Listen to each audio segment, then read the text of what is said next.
अफगानिस्तान में तालिबानी राज वापस आने के बाद सबके जहन में एक ही सवाल उठ रहा है कि देश चलाने के लिए पैसे कहां से लाएंगे। वैसे तो गरीबी और भूखमरी मिटाने के लिए यूनाइटेड नेशंस ने कई बड़े देशों से मदद का हाथ मांगा है, लेकिन अब देखना यह होगा कि तालिबान उस मदद को गोले बारूद में इस्तेमाल करता है या अपने देश की भूखी जनता का पेट भरने में। ये तस्वीरें देखकर पूरी दुनिया की आंखें नम हो जा रही हैं। अफगानी बच्चों और महिलाओं की मौत से बदतर ये जिंदगी किसी पत्थर दिल को भी पिघला सकती है, लेकिन यही तस्वीरें, यही दर्द, यही आंसू, यही बेबसी तालिबान के लिए ब्लैंक चेक बन गए हैं। जो तबाही तालिबान ने अफगानिस्तान में अपनी बंदूक की नालों से दागी है, अब उसी तबाही का वो मुआवजा भी वसूल रहा है। फर्क सिर्फ इतना है कि चेहरा मानवीय है, नियत अमानवीय। जिनेवा में अफगानिस्तान को मानवीय सहायता के लिए यूनाइटेड नेशन में अहम बैठक बुलाई गई, जिसमें कई देश आगे आकर अफगानिस्तान की तबाह जनता की मदद के लिए पैसे देने की बात कही है।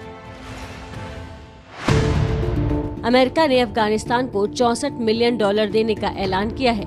जर्मनी भी 100 मिलियन यूरो यानी करीब 900 करोड़ की मदद देगा।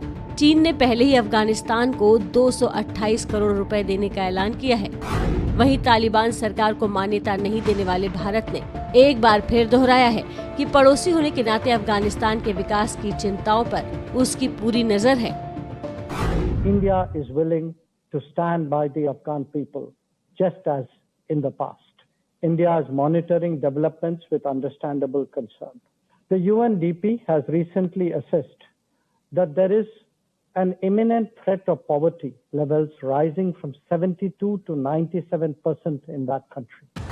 दरअसल तालिबान राज में अफगान लोगों की खस्ता हालत और उन्हें मौत से बदतर जिंदगी से निकालने के लिए संयुक्त राष्ट्र सभी देशों से डोनेशन इकट्ठा कर रहा है। बर्बादी के बाद बदतर हालात झेल रहा अफगानिस्तान सीरिया और यमन बनने की कगार पर खड़ा है। इसलिए अफगानिस्तान के सामने सबसे बड़ा सवाल ये है कि क्या बंदूक और बारूद के दम पर अफगानिस्तान जीतने वाले आतंक की सरकार क्या विदेशों से मिलने वाले फंड का इस्तेमाल गरीबी दूर करने के लिए करेगा या फिर आतंक बोने के लिए।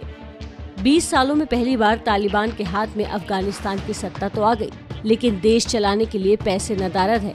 आलम यह है कि देश में बचे अफगान नागरिकों को 2 वक्त की रोटी देने में तालिबान सरकार सक्षम नहीं है। बंदूक की खेती करने वाले तालिबानियों को पता ही नहीं कि रोटी कहां से उगाएं। पहले ही भुखमरी झेल रहे अफगानिस्तान में तालिबान की एंट्री ने उसके इकोनॉमी की कमर तोड़कर रख दी है। तालिबान के सत्ता कब्जाने के बाद से लगी रोकों ने अफगानी इकोनॉमी को लगभग जमींदोज कर दिया है। विश्व बैंक ने अफगानिस्तान का अरबों रुपए का भुगतान रोक दिया है। IMF ने भी अगस्त में ऐलान कर दिया था कि वो अफगानिस्तान को उधार नहीं देगा। अमेरिका ने अफगानिस्तान बैंक के रिजर्व में मौजूद 66,157 करोड़ रुपए फ्रीज कर दिए। अफगानिस्तान सेंट्रल बैंक के अमेरिका में मौजूद प्रॉपर्टी को भी बाइडेन सरकार ने फ्रीज कर दिया है। विकास के मद में इस साल अफगानिस्तान को जर्मनी से करीब 3,743 करोड़ रुपए मिलने थे, उस पर रोक लग गई है। यूरोपीय यूनियन ने अगले 4 साल में 10,291 करोड़ रुपए अफगानिस्तान को देने का वादा किया था, उसे भी रोक दिया गया है। आपको समझना होगा कि अफगानिस्तान की इकोनॉमी चलती कैसे है।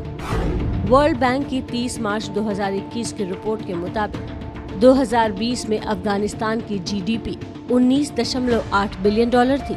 इस GDP का 42.9% हिस्सा सहायता राशि का था। GDP का दूसरा बड़ा हिस्सा खेती से आता है।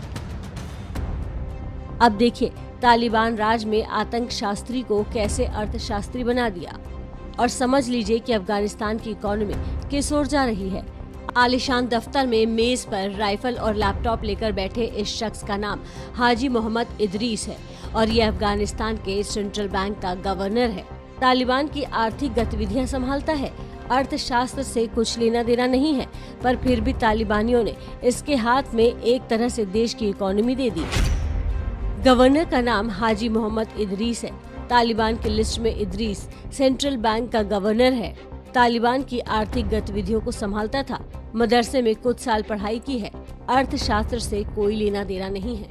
बंदूक और बारूद से अफगानिस्तान के बचपन को रौंदने वाले तालिबान के सामने भूख से तड़पता अफगानिस्तान है, जहां आधी आबादी को हर रात चांद में रोटी दिखती है और सितारों में बच्चों के लिए मिठाई। अफगानिस्तान में गरीबी और भुखमरी पर किए गए एक सर्वे की रिपोर्ट माने अफगानिस्तान की कुल जनसंख्या 3 करोड़ 80 लाख है, जिसमें 2022 के अंत तक 97% लोग गरीबी रेखा के नीचे जा सकते हैं, जिनमें 1 करोड़ 40 लाख अफगान भुखमरी की कगार पर हैं। 20 लाख बच्चे कुपोषण का शिकार हो रहे हैं। अब जबकि अफगानिस्तान में हालात बिल्कुल बदल चुके हैं, तो आर्थिक संभावनाएं और ज्यादा खराब दिख रही हैं। दिक्कत यह है कि तालिबान के पास आतंकी गतिविधि चलाने का तो अनुभव है, देश चलाने का नहीं।